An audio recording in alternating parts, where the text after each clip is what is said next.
Hey guys, welcome back. So today I wanted to do something that I actually have done just in my spare time, and this time I just kind of recorded it, which is dressing up heroines from TV shows and movies and stuff that I like as their male co-stars, I guess. So today I am dressing up Esmeralda as Phoebus from Hunchback of Notre Dame. Yeah, I know. Isn't that some quality artwork right there? And it just so happens that even though Mulan is my favorite Disney princess, I think that Esmeralda is the most gorgeous. So first off, I am going to start sketching some posing ideas. My gestural studies are really rough. Usually they wind up being a lot better in the long run, but you can tell me what you think, because I am going to use this one. So if you go back and look at my previous gestural sketches that I did for this, you'll probably notice that my first few sketches kind of expressed Esmeralda's sort of sexuality and her shapely figure. I mean, don't get me wrong, like, I love to draw beautiful women with shapely figures. You will see that when I start gender bending a bunch of my favorite male characters to be beautiful ladies. But I really didn't want to do that for this one, because I thought this was more about portraying her as the warrior that she would be in Phoebus's gear and armor. And so I wanted to make sure that in the final illustration, it wasn't about sexuality, it was more about strength and power and physical prowess with a weapon. Capes, cloaks. Have I mentioned how much I love drawing capes and cloaks? Because I love drawing capes and cloaks. And I'm not great at it, but I'm good enough at it that it still adds the dynamic factor that I want. Do you know what I like more than drawing capes and cloaks though? Inking. Oh yeah. So for this illustration, I went and I tried to find the least gritty watercolor paper that I had available to me. And I found this, which is another really old piece of paper, but the reason that I decided to go looking for watercolor paper was because I just got some Arteza brush pens. So I'm going to try those out for the very first time with this particular illustration. And you guys have to tell me what you think, because I got the 48 pack, and I know that they also have a 24 pack, a 12 pack, and I think they also have a 96 pack. Of course, this is not sponsored by them. But I am excited to use these because I haven't used brush pens for coloring literally ever. I have used brush pens in the past for inking, but these are a whole new beast, so we'll see. Oh boy. Okay guys, alright, are you ready? I'm ready. It is now the time to open my 48 pack of Arteza Real brush pens. Let's see what's inside. Okay, so there's 4 plastic casings for several different colors. There's also a little water brush, which I want to experiment with. And, oh my god, what is that? What is that? Okay, so after briefly contemplating, just tossing this whole thing because that stupid little smudge, I think I am finally ready to experiment with my Arteza brush pens. So I'm just gonna go on the bottom portion of this paper because I have so much room. I've always been terrible at actually filling up an entire space with a character. Something I need to work on quite desperately. Yes, I do. Okay, so already I'm really enjoying how sharp these lines are. I really like the control of it. I'm not sure if you noticed earlier, but when I was shaking the brush back and forth, I was trying to make sure that it didn't have any kind of a splattering effect, because there are some brush pens that I know of that if you just so much as tap it, you get black spots everywhere. Go figure, I tested that right over the drawing I was going to color, but that's the luck of the draw, boys and girls, and non-binary people who are watching me. Alright, my next test is something that is scaring the crap out of me, because if it doesn't blend, then we have a problem. So hopefully it blends somewhat. You know, I think it's blending a little bit. It's not blending a ton, but I'm wondering, I wonder how that water brush pen will fare. Okay.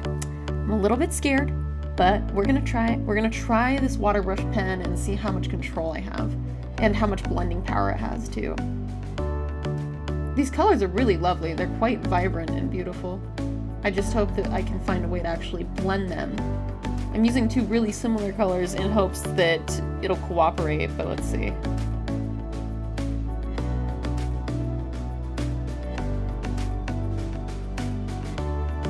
Oof. I don't know about this. Oh god. Oh, too much water. Oh. I don't know. I don't know about this. I mean, it looks like it eventually winds up blending, but you have to do several passes over it and use plenty of water, and on an illustration like this, I'm really concerned about using too much water. Alright, well, with that experiment done, let's see what we can actually do with this drawing. I am going to try blending, and I will... oh god, I'm nervous. I'm going to start by trying to blend some lighter colors, so her little pink headband there, yeah, I'm going to try going over that with some darker purple, and then I want to use this water brush and see what it can do. I'm really not pushing at all, and oh my gosh, it is just coming out in heaps. I immediately pull away. I'm like, no, stop! Alright, well, I am sufficiently frightened, so I know that I can repair the damage that the water did to her headband and her hair, but I'm really scared to try it on a bigger portion. I'll try it on this armor though. I really wanna believe, you know? I wanna believe that this is gonna actually work how I want it to work.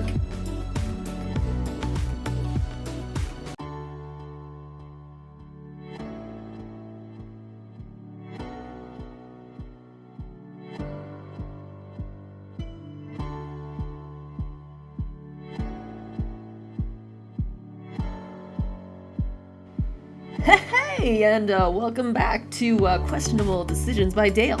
Today on Questionable Decisions by Dale, we find out that she doesn't understand skin tone. And it's really unfortunate. Mostly I don't understand skin tone because this kit came with quite a few colors, but as you can imagine, when it's almost impossible to blend in such a confined space as a girl's face, it's just rough. I think her face wound up turning out alright considering, but I really don't have an in-between tone between like dark brown and copper. Like there's not an in-between really, except for this.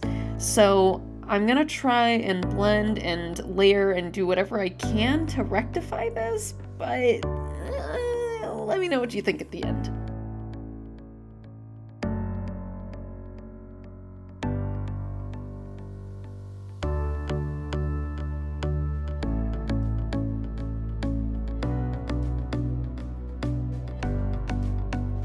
That face is still questionable, but oh boy, I am so psyched to do some blending on this cloak, because I think with more space to blend, it'll probably turn out better, but we'll see.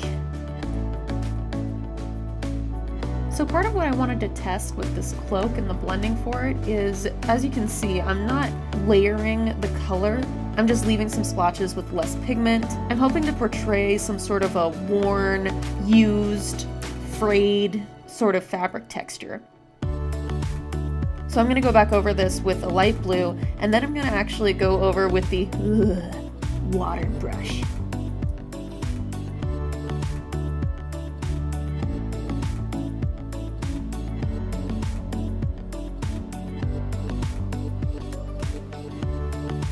Okay, I actually really quite like what the water brush did to the cloak. I didn't do this with this drawing, but I think it would be prudent of me in the future to maybe go over this with Copic marker after I get all of the rich pigments and nice gradients and stuff from the brush pens. I think next time I do an illustration, I'm gonna try and remember to do that. Because I did do that with the Cheshire Cat in my last video, and I think that really helped to give it some more dimension and some more depth. Now I'm just going to finish outlining.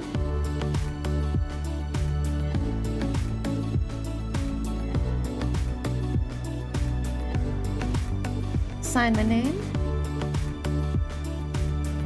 And done.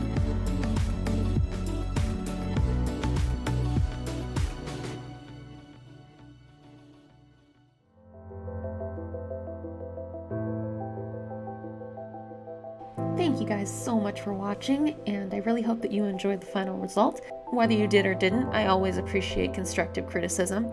If you just can't get enough, please come see me on my social media, which is listed right below. And I would greatly appreciate it if you wouldn't mind subscribing if you liked the video and giving me a thumbs up. Till next time, guys.